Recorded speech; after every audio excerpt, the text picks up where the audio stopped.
Hello, this is my week one video journal. So discussing a patient interaction where there's countertransference. Working with the pediatric population more, I've definitely noticed some sort of prejudices or countertransferences that I have had towards the patient just based on my experience when I was young, teenager.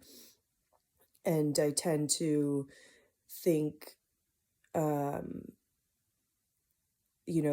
like if I got through it, then you'll be fine sort of thing, and not necessarily validating what they're going through, even though obviously when a teenager is in the moment and in um, that sort of very vulnerable stage of development, it's important to recognize that that is their world, that is their whole world, and that is what's shaping them. So you have to take their, even though they may seem like petty complaints or petty issues, you have to take them seriously because it can affect their development into their adult life.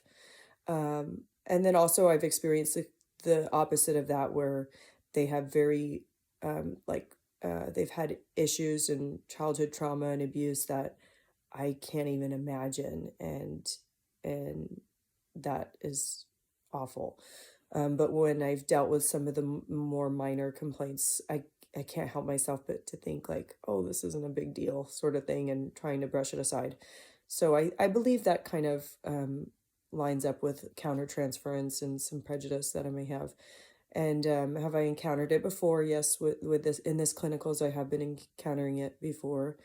I think it just originates from my experience as a child, and now that my point of view is I'm reflecting on it as an adult, and I've come through that time where you're so unsure of yourself and you're learning so much, and it's just a very, like I said, vulnerable period of development and growth.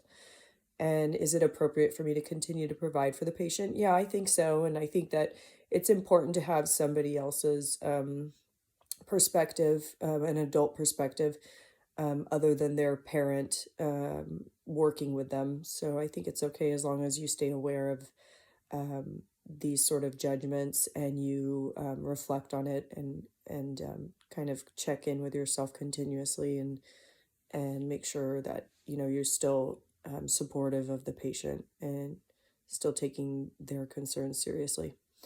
Thank you.